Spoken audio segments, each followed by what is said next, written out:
Hi, everyone. Welcome to this special episode of the Climate Psychiatry Alliance podcast.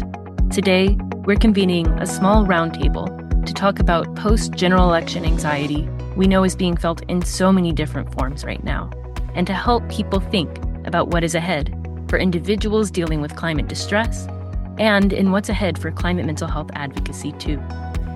I'll be our host today.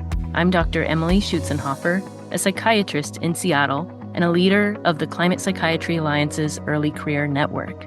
I'm grateful today to be joined by Dr. Robin Cooper and Dr. Josh Wurtzel. Robin, you appeared in our first podcast episode, but might you reintroduce yourself briefly for the listeners? Well, first off, thanks for having me here. This is something that I've been passionate about, and the election impacts on climate change. I'm Robin Cooper. I'm a psychiatrist in San Francisco. I have an appointment at the University of California, San Francisco Department of Psychiatry, but I'm one of the co-founders and president now of Climate Psychiatry Alliance, and I have my finger in a lot of different pots that relate to climate and health. And I welcome this conversation today. It's going to be so important. Thank you, Robin. So glad you're here. And Josh, welcome to the CPA podcast. Would you mind introducing yourself briefly for us? Certainly. It's a pleasure to be here. My name is Josh. I'm a child and adolescent psychiatrist at the Institute of Living and at Yale in Connecticut. And I wear a couple of different hats. I'm honored to be on the steering committee right now for the Climate Psychiatry Alliance, but also I am the chair of the American Psychiatric Association's Committee on Climate Change and Mental Health.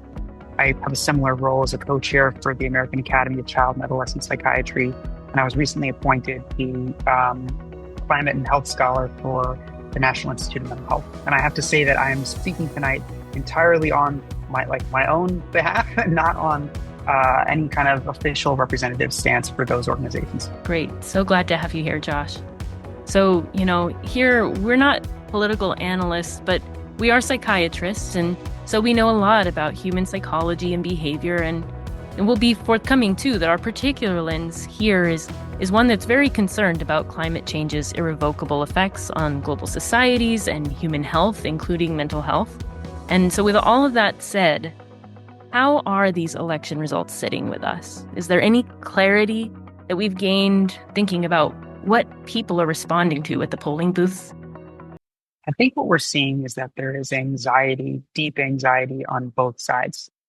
I think that on the side that was voting for Vice President Harris, there was this sense of democracy is in the balance, that issues like Roe v. Wade, a woman's right to choose, the sanctity of kind of being an immigrant in America, climate change, all these things were on the ballot.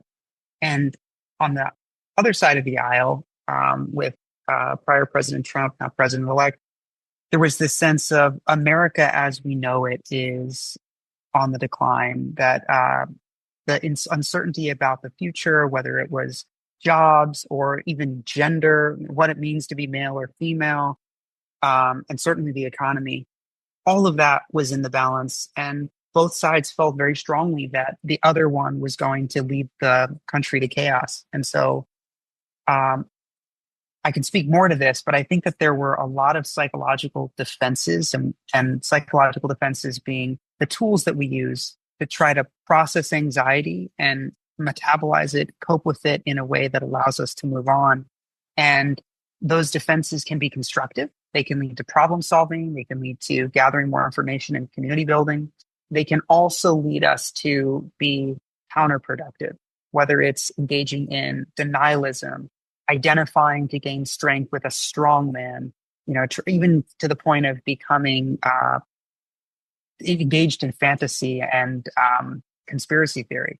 So I think that on both sides to some extent, but maybe we see it more flagrantly on the MAGA side, there were these psychological defenses that were not constructive and that led people to vote the way they did. I'm just on a personal level, I'm just going to say this is a very disturbing moment for me and for many of us who are committed to making changes around climate change. This is going to be a massively significant setback in the in what we know about the urgency to act on climate. And I hold that and know that. And you said we're not political analysts, but I am a political animal. I have been deeply involved in the work of political engagement when I take off my Climate Psychiatry Alliance hat and do other aspects of what's important for me. What I'm experiencing, though, which is so different than 2016, and I've heard it from a lot of people, I am not overwhelmingly devastated. I'm more numb. And the capacity to experience and think and know that is separated from an onslaught of feelings of devastation is something that I'm experiencing. And I'm seeing that kind of in certain groups or some of my patients, although one came in weeping, as was true of many people in 2016. But I'm not seeing that across the board. I think Josh is so right that there's been this anxiety and split among the two different ends of the spectrum. But I think one of the things that we as climate activists and leaders in the realm of climate emotions need to grapple with is the evidence that keeps coming out that youth are very distressed, that there's a growing population that's grappling with climate emotions and climate distress. Yet, climate change was not on the agenda for this political campaign. It was intentionally set aside, and people did not vote as if climate mattered. And that's true of youth. Did not vote as if climate was going to be an issue for this election. And there's also, as Josh has already alluded to, ways that I have been, and many have been very surprised about how the electorate did vote. The large number of Hispanics who voted for Trump, the much larger number of women and white women who voted for Trump. That was very unexpected. And that across the board, all over the country, even in swing and red states, even in swing and blue states, the move toward a Republican red position was much greater than any of us expected. And all of those are things that we need to figure out and grapple with and understand. What then creates this situation, as Josh said, that creates the emotional response and the psychological response to holding on to certain ideas. Yes. And looking at the way that the electorate turned out, Robin, gosh, looking at that and putting that together with what Josh is mentioning around anxieties, fears of an unstable future driving people on both sides of the aisle to vote the way they did. It pulls together for me. I think what is making me feel the most uneasy is that people are voting, or people did vote around how to gain a sense of control, I think, and how, in a sense of loss of control, as the economy and globalization is making so many in the United States feel kind of isolated or not in control of their futures, and climate change looming makes people feel not in control of their futures. People reacted to, from what I can tell, a leader that was ready to declare domination of women, of nature, of vulnerable people, that really projected this sense of masculinity, hypermasculinity, and dominance. And it's unsettling as a woman and as a climate advocate to be in a space where I'm feeling like the reaction of people trying to dominate these problems or dominate the uncertainty is kind of it feels like it's coming at me from both sides, like invalidating to me as a woman involved in activism, with a rhetoric that invalidates women's role in even the workplace, a dismissiveness of femininity as something that could have any positive contribution to the society, and a projection from the side of Trump's campaign of this hypermasculinity is we can take control over this and project our traditional values and reclaim something, versus what is something we learn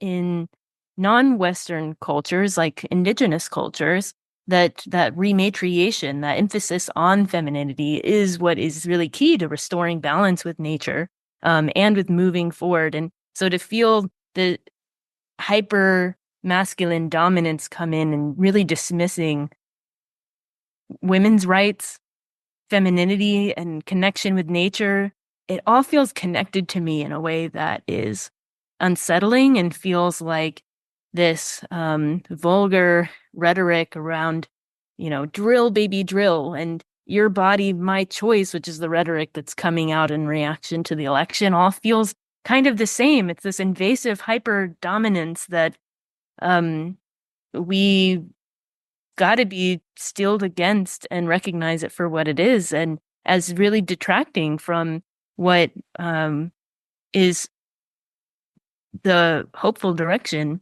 of a climate movement to connect with nature and to value the feminine, equality, justice, intersectionality in the climate movement. So, well, it's really this election, I believe, and the outcome is multifactorial, and I think that it's been like almost the perfect storm for Trump, with many factors coming together. And no doubt, I do believe that views of women and misogyny and race and racism are a component of. I don't think it's something that people will say outright, and I think some of it is unconscious. But the idea of voting for a woman, and a woman of color, who will lead the powerful military that we should be, is something that didn't sit well for a sector.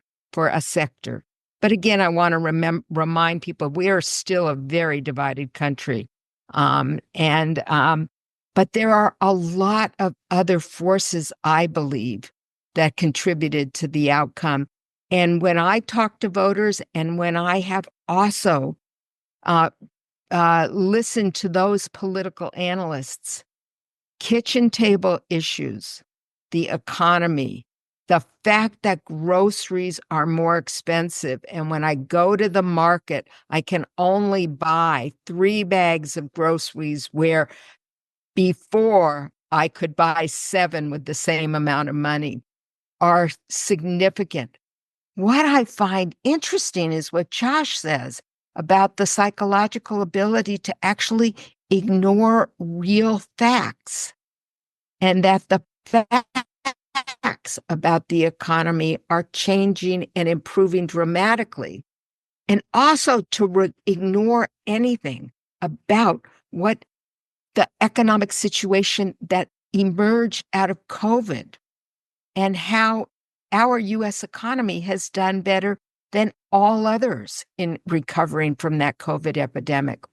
How we as psychiatrists can think about those splits in keeping real facts out of our minds, and how then people respond with a really big gut sense.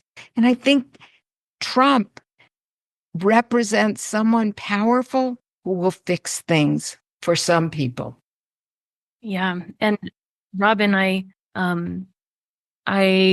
have seen a lot of reactions online that are really digging into furthering these divides, not only letting them exist and reacting to them at the polling booth, but furthering them, saying, well, if If I find out one person voted this way, well, then don't talk to me. And that's an angry urge, a valid reaction to feeling betrayed, and feeling othered by the opposing political side. And I think this is happening on all angles, all sides of the aisle. We seem to be a fragmented bunch, and especially online right now, a fragmented bunch.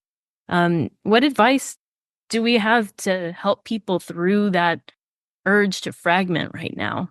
Emily, could I jump back to one thing first, and then I'm happy to try to give some thoughts on that. But one would be that, to Robin's point, how is it that people are kind of sort of being deluded by the facts, or they're not as anxious about these realities of Trump having been involved with a insurrection for the Capitol, or that Trump is saying drill baby drill, or things that should feel like they're no-brainers. This is a convicted felon. And I think that if you are worried about the economy and you're worried about your day-to-day life, you don't have the mental bandwidth, the emotional bandwidth to deal with things that feel just a little bit more abstract or just a little less acute. The analogy that I find actually has been resonating for me is, if you're on an ice sheet in Antarctica and it breaks off, right? And all of a sudden you're adrift in this, ridiculous situation, your first thoughts are probably going to be, how the heck do I stay warm? How do I get my food? All these necessity, Maslow hierarchy of need, base of the pyramid kinds of questions. You're ultimately going to have to realize that sheet of ice that you're on is going to melt in the next month. And that if you don't start figuring out how to deal with that, or even, in fact, if you start making a fire on that ice sheet to try to stay warmer now, you're just ultimately hastening your demise. But for the people who are sitting around their kitchen table and they're saying, look, I don't have the food that I need for my family. I'm worried about, just the safety of my family because I've been told that there are all these immigrants, these dangerous immigrants who are coming into the country. That distracts you and that basically eliminates the bandwidth you have to deal with something like climate change. I think that's why climate change was not on the ballot for a lot of people. Well, I think that's part of it. And I think that there are, in a way, I love your analogy, Josh. I think Trump promised, I'm going to freeze up that little ice bed that you're on, and I'm going to attach it back to the larger ice sheet that it has fallen off from. I can fix all those things. I don't know if but that kind of sense that there is someone that powerful. But I also do think that you brought up the voting for someone who's led an insurrection, someone who's a felon, someone who is known to lie over and over and over again. I think the many people who voted for Trump know that about him, and they don't think it matters. They believe or say, and I've had people say this at the door to me, well, we can expect that, and everyone lies. And I had one woman say, I trust him. He tells the truth, a voter at the door. And I said, well, but he lies. And I said a few things. And she says, yeah, but he says what he's feeling. And that I believe in. Now, that's a kind of way of dismissing some realities that are occurring that I think we as psychiatrists and psychologists need to grapple with, that ability to dismiss important things that have an impact, and guide voters. I don't think that this is uniform. I think voters aren't one block. Well, and I think this kind of loops back into Emily's question about how do we try to address how people are feeling so alienated and not wanting to interact with the other side in a way, Robin. There, I think, is this feeling that people are, when I say this feeling from our side, that like the other side, the people who voted for Trump, are somehow insane. They're somehow, like trying to bring back this dark medieval, like chauvinistic, racist culture to America. And what you were saying, Robin, about that person is she was feeling like somehow Trump was being earnest and honest in a way that she liked. And I sooner think that it goes back to what I was originally saying about psychological defenses. People can do all different sorts of gymnastics to try to believe that what they're seeing is real to feel better. We know our brains do that all the time, right? There are all these types of visual, what are they called? When you're looking at illusions, or basically, your mind tries to put together the pieces in a way to reconstruct a reality that makes sense. And I think that when you're so emotionally overwhelmed, that's what people are doing. They're able to somehow completely obliterate that cognitive dissonance that this is a person who has been shown to lie over and over and over again, because emotionally, he makes them feel better. So the brain is able to jump those steps to make it happen. And just to finish this thought, going back to your point, Emily, I think that the left, or the people who feel so dejected, have to not feel like the other side is a bunch of racist, sexist people, but really emotionally distraught people who are feeling really lost, and their brains are trying to make sense of it all. And they've made sense of it by voting in Trump. And that in psychiatry all the time, when people are depressed, when people have an eating disorder, we almost externalize it. We say, gosh, your eating disorder is making you do a lot of things right now. You don't blame the person. And I think in a similar way, we can't blame the people, many of the people. And that's not to say that there aren't, I think, a lot of bad players out there who are manipulating people's anxieties. But most people are in a significantly anxious state that's not rational. I want to underscore what you're saying. There's no question that we all seek information and ideas that support what we believe. And all of us do that. And so you've used the word, Josh, mental gymnastics. We all do that mental gymnastics to shape the world according to the way we experience it, feel it, and see it. But there is a more insidious, non-psychological component. There is a conscious, systematic effort to create misinformation and to provide lots and lots of sophisticated social media using artificial intelligence. There are systematic efforts to distort facts in a way that both present a view and a problem and a solution, but also are intentionally designed to create confusion. And that's a really significant change in our world that I think is going to take a lot of thinking on our parts to figure out how we're going to address that. I don't know the answers, but I think that those are big problems. And sometimes to me, it feels like we're just little pawns in the game of power for big forces. There's something else I want to address, though, as we've talked about this split and lack of and making the other the bad guy. And I do think it's very ripe on social media. You younger people know that much better than I.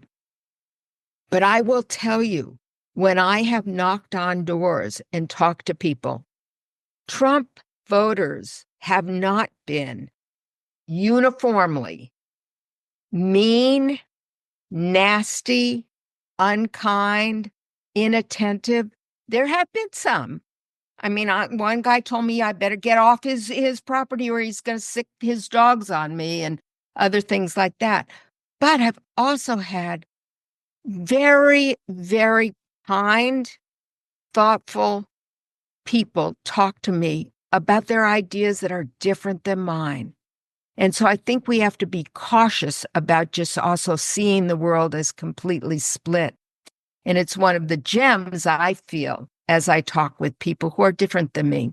Yes, and the urge to push other members of the world away misses the opportunity right now, where everyone is sitting here thinking, how did this happen? What are people reacting to? Trying to do the same sort of dissection of this huge event that we are sitting here right now trying to do, there's an opportunity here for us to ask questions of one another and engage and learn and listen.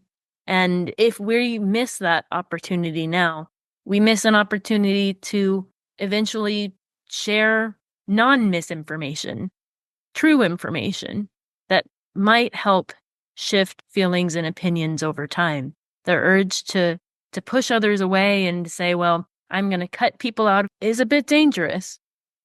Maintaining firm boundaries to protect your own safety is important. And finding a way to balance that with, and how can I lean into and listen to people that I don't immediately agree with, is so important, and what's going to be, from a collective standpoint, healing. So we can't miss the opportunity of this kind of fresh wound in all of our relationships with each other to heal and to find some movement. I wanted to just jump on something that both of you are saying, which is, Emily, you're focusing on the need for healing, the need for making sure that we're not alienating the other or othering each other. And Robin, I think that you pointed on something, which is there are bad players out right now who are trying to fan the flames. And I just wanted to take a moment to emphasize that. I think that while it's important to realize that we're all just trying to make sense of our anxieties and try to build a future that's going to feel safer, there are people who are actively feeding the public misinformation and psychologically manipulating a lot of America into believing in a form of reality that is honestly like a bastardization of what reality is. And this alludes to what you were saying, Robin, about what the economy is really doing and why it's doing what it's doing, or so much about even things like climate change. I think that as psychiatrists, we need to be at the front line of what I think is psychological warfare, of what the right is doing in many ways. It's perhaps a little bit bombastic to call it that, but I think that they are following a trope that we see all the time with emotionally abused individuals, right? We're seeing them create a lot of anxiety in the abused. They're causing them to be alienated from the other side. They're leading to a distortion of reality, and they're leading the abused person to feel dependent upon them to rectify everything, right? Trump has become a savior of sorts psychologically to the right. And I think that it is really the work of mental health providers, psychiatrists, psychologists, social workers to use their tools, the ones that we use all the time to help individuals suffering from emotional abuse, to provide mass psychoeducation and support for a population that is undergoing emotional abuse. I don't have the answers for how we do that, but I think that there are things from the clinic that are very relevant to the public that we need to bring to bear. And just as we do with patients, we want to be driven by the reality principle, what is really happening, and not move away from that. And I think it's really incumbent on us at this moment in time to make it very, very clear what the ramifications of this election are for many things, but for us particularly for the climate issue. And I think there are profound things. There is one statement that I totally agree with Trump on. Elections have consequences, he said after 2016. And by God, this election will have profound consequences and major setbacks for the climate movement. And we know that we don't have time for the climate issue to be addressed. We don't have 4 or more years to sit this out. And some of these things that Josh has indicated, the bad players, this is driven by a capitalist drive for profit, and it is also driven by international efforts for power changes. And I think Trump will be very effective this time around with a tighter leadership, and he will direct, and I believe he will, direct the assaults on governmental agencies and the projects what he calls cleaning up the swamp. And I think there will be a dismantling, an elimination, a restructuring, an unfunding of major of agencies that we rely on. And he will also, it's already in place, fire many civil servants who have been the experts for decades and replace them with loyalists. And I think the agencies that implement governmental policies that are important to us, the EPA, Health and Human Services, I think that under Health and Human Services, Biden's OCHI, which is the Office of Climate Change and Health Equity, is going to be completely eliminated. I think that there will be major changes in the health agencies, CDC, FDA. He wants to split CDC into small components. FEMA will be impacted. I think that the major change in the structures of government are going to be severe for us to deal with on climate. He will block and reverse major policies that have occurred under the Biden administration on clean energy, clean air, clean water, and the regulations. And right now there are eight waivers waiting to be passed that allow California and other states to have higher standards for emissions that are sitting unfinished, and those are likely to be eliminated. He will expand fossil fuel drilling on federal lands, those places that we are protected from. Robin, I'm feeling anxious on behalf of the people listening to this podcast because, like, basically what you're saying is we're screwed. No. He's going to be horrible. I am saying that if we don't face the realities and we disconnect and we don't engage, then we are participants in being screwed. And Josh, I appreciate your saying you're anxious. Yes, be anxious. This is not something that feels good or nice. There is real place for worry, but the worry and despair cannot impede us from continuing to engage and make alliances with others who are engaging. And I will tell you, in the last few days, there have been massive meetings, large meetings on webinars and such about groups saying, we cannot give up. We must continue to confront this. We will, and we will devise ways to do so. So you speak to the anxiety and you speak to the sense that those listening are going to feel, oh my God, it's so horrible. But we have to persist, and we have to persist because the stakes are too great. And I will tell you also, the whole election was not horrible. The whole election did not, but it was at local and state levels.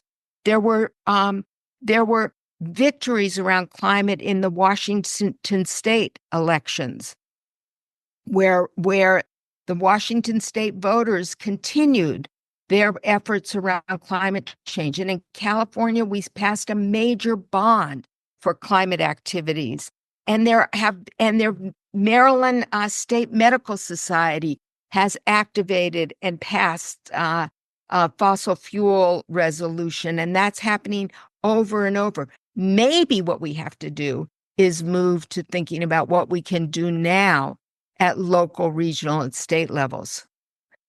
The task of our advocacy feels bigger than it did before, but that doesn't mean that we can become disengaged, that we can succumb to despair, that we can sit this out. It's maybe even a harder task to just stay connected right now, but even that as a goal for people to get through these next few weeks, to stay engaged, to stay connected, and then aim to continue the fight, continue the efforts that we're making here in CPA and in other advocacy organizations is just so critical. So I want to ask one last question before we close out, which is, as people are dealing with their own emotional reactions to the election, what are some healthy coping strategies that can help us stay connected, stay engaged, so that we don't get detached from the larger task up ahead for us now? I think that's such a great question. And in some ways, the work on trying to address climate anxiety is informative. Knowing that there are people in leadership who are actively doing a lot to try to address climate change in the midst of everything that will be going on and the administrative change is important. Knowing that we have a lot of Democratic governors who are going to be able to do a lot on the state level, knowing that we have a lot of nonprofit organizations that are putting a lot of funding now into trying to study how climate change is impacting health and mental health, like the Wellcome Trust, the Boroughs Welcome, the other private foundations. That's all really reassuring. So know that your folks in power are still able to do things. To getting connected to other communities of people who are thinking about, worrying about, and working on climate change is huge. We know that there are things like climate cafes or different groups of people who come together to talk about how they're feeling and thinking about climate change. You can find those on the Climate Psychology Alliance.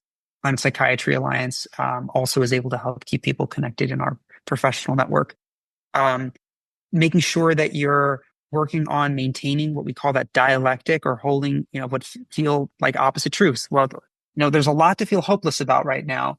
There's also a lot, as Robin was alluding to, about on the state level, on the local level, to feel hopeful about. And so both can be true at the same time, and working to hold those, and making sure that if we're trying to put a life preserver on the youth and the young people around us, that we're also putting that on ourselves, addressing our own climate distress, and helping then to provide age-appropriate education and all of the other good stuff that goes into providing psychological support to young people who feel, as Robin said in the very beginning, particularly vulnerable, particularly angry at government. I'm not sure that I can add much to what Josh has said. And what I particularly like is Josh identifying that we can do more than one thing at one time. And I think we do need to hold the emotional experiences, make space for it, come together in groups and community that recognize and give a space for talking about those feelings. Josh mentioned the climate cafes, but there are a whole variety of things like that I think are essential, because that's a part of taking care of ourselves in the many other ways we take care of ourselves. And then I think we simultaneously need to work with others on addressing some of the policy issues, and also the way we can be leaders in education on the mental health impacts, on climate change. We can also more robustly use our professional organizations as vehicles for for advocacy and voice. What I basically think we need to do, in addition to evaluating the outcome of the election, is up our game in what we've been doing. Robin, what you've just shared about holding the emotional space right now, I think is a last note I'd love to emphasize, that these feelings are not ones we can let anyone shame us about or make us feel they're not feelings we can let anyone shame us about or make us feel guilted into immediate action or overwhelmed to the point of immediate decision around inaction. The space that we need to grieve what hope there was ahead of us, or the space that we need to grieve this result, is necessary. And grief involves lots of different emotions and looks different for different people, and it will come in stages. And this is what we know from how we help people going through all sorts of grief that will see anger, that will see sadness, that will see bargaining, will see eventual repair and acceptance. And that's the place where we need people to get. And we need people to feel their emotions, make it through those emotions to get to the side where they're ready to be back in action. And so for anyone listening who's feeling overwhelmed or angry or sad or questioning themselves or what they thought they knew, that's okay. And we can still all come together in the end and keep moving forward. I hope that's reassurance to someone listening as they're feeling what they're feeling now. That's where I'm at too. I'm there with you. I just want to end with what we've often said. Hope is not about the outcome. Hope is a verb. And that hope is generated by our involvement, not by just thinking that we're going to win it all. That's right, Robin. Thank you. Hope is a verb. We can mobilize our hope with action. So to our listeners, thank you so much for the action of tuning into this podcast today. It's brought to you by the Climate Psychiatry Alliance. And remember that every small step towards sustainability and mental health awareness moves the needle. For more information on climate change and mental health, visit climatepsychiatry.org. And if you like this podcast and want to support our advocacy efforts, join us or donate to the Climate Psychiatry Alliance at climatepsychiatry.org today.